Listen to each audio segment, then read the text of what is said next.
ଏ ଆଖି ଦେଖିଛି ପୁଅ ବାହା ପରେ ବଦଳି ଯିବାର। ଏ କାନ ଶୁଣିଛି ଶ୍ୱଶୁରଙ୍କୁ ବାପା ଆଉ ବାପାଙ୍କୁ ବୁଢ଼ା କହିବାର। ଜିଭ ଚାଖିଛି ସ୍ତ୍ରୀ ହାତ ରନ୍ଧା। ଜିଭ ଚାଖିଛି ସ୍ତ୍ରୀ ହାତ ରନ୍ଧା ପରେ ମା ରନ୍ଧାକୁ ଫାଲତୁ କହିବାର। ଏ ଆଖି ଦେଖିଛି ସ୍ତ୍ରୀ ଆସିଲା ପରେ ପୁଅ ବଦଳି ଯିବାର। ମାଆଙ୍କୁ ଖରାପ କହି ଗାଳି କରିବାର। ମାଆଙ୍କୁ ଖରାପ କହି ଗାଳି କରିବାର। ବାପାଙ୍କୁ ହାତ ଉଠେଇ ମାଡ଼ ମାରିବାର।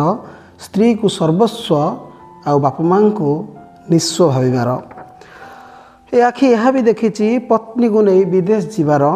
60 ବର୍ଷରେ ମାଆଙ୍କୁ ହାତେ ଫୁଟେଇ ଖାଇବାର। ମା ଆଗରେ ଶାଶୁପଣତରେ ମୁହଁ ପୋଛିବାର। ଏ ଆଖି ଏହା ବି ଦେଖିଛି ପୁଅ ବିଦେଶ ଫେରାନ୍ତି ଦିନ ମା ରାନ୍ଧିଥାଏ 9 ଭଜା 6 ତିଅଣ। କଷ୍ଟ କରିଥାଏ କଖାରୁ ଫୁଲ ପିଠଉ। ଶାଗ ବଡ଼ିଚୁରା ଡାଲମା କରିଥାଏ ପକେଇ ଓଉ। ସେପଟୁ ପୁଅର ଫୋନ୍ ଆସିବ ଶ୍ୱଶୁର ଘରକୁ ଯାଉଛି ପୁଅ କହିବ ବୋହୂ ରାଣୀ